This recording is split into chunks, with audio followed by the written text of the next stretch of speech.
Чувашстан мөфтияте борынгы Болгар дәүләтендә ирекле һәм рәсми рәвештә ислам динен кабул итүнең 11 гасырлык юбилее уңаеннан чаралар планын узган ел ук әзерләгән. Хәзер аның нигезендә татарлар яши торган авылларда, район үзәкләрендә һәм шәһәрләрдә ай саен диярлек һәр төрле очрашулар һәм фәнни-гамәли конференциялар уза. Гомумән, бу зур юбилей Россия төбәкләре буйлап атлый. Мәскәүнең Фәннәр академиясе, уйлап карагыз, Фәннәр академиясе башлап җибәрде моны шәрехне өйрәнү институты.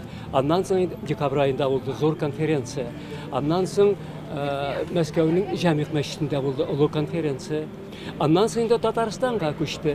Казанда, Болгарда, Биләрдә biz үткәрдек зур конференциялар. Мин дөресен әйткәндә көтмәгәндә идем. Менә шушы төбәкләргә таралыр дип, әйме, район үзәкләре дә читтә калмады бу нәрсәдән.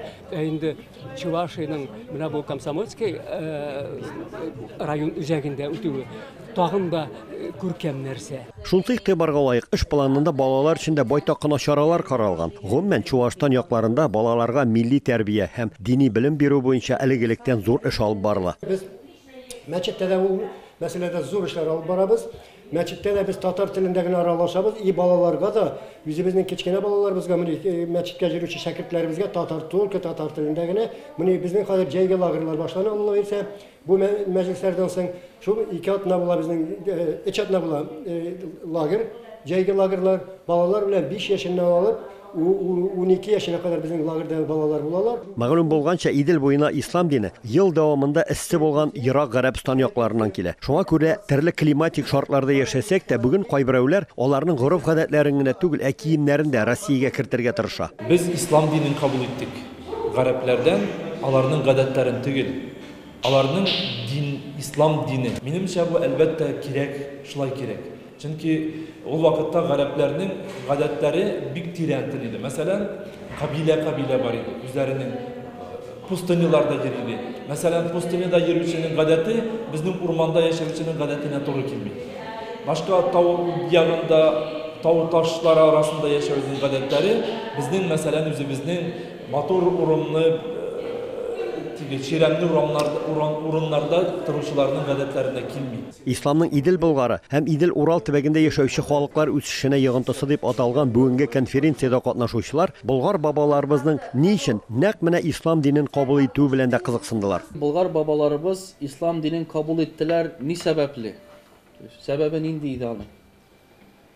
Безнең болгар бабаларыбыз ислам динен кабул иттеләр, менә бер-берсе белән аерылып яшәгән руларны, бер-берсе белән аерылып яшәгән кабиләләрне, бер-берсе белән сугышып яшәгән кабиләләр гайре сугышмасыннар, бердән булсалар, бергә булсыннар. Алмушхан шул сәбәпле ислам динен Болгар дәүләтендә кабул итте. Билгеле булганча, биек Киев князь Владимир үз дәүләтенә православие динен Болгарда ислам дине кабул ителеп, 66 ел узгач кына кабул итә. Владимир бит ислам динен 988 елда гына кабул итә. Ягъни 66 ел үткәннән соң. Шул нәрсәне ишетеп, Владимир дин эзли. Кайсы динне кабул итәргә белми. Һәм безнең болгарлар тут демәсәң делегация җибәрәләр Владимирга. Безнең ислам динен кабул итегез дип. Владимир аларны кабул итә. Тегеләр сөйлиләр инде, нинди дин ул ислам дине. Әйбәт яклары бар ди, хур кызлары, шәргә ярамый ди.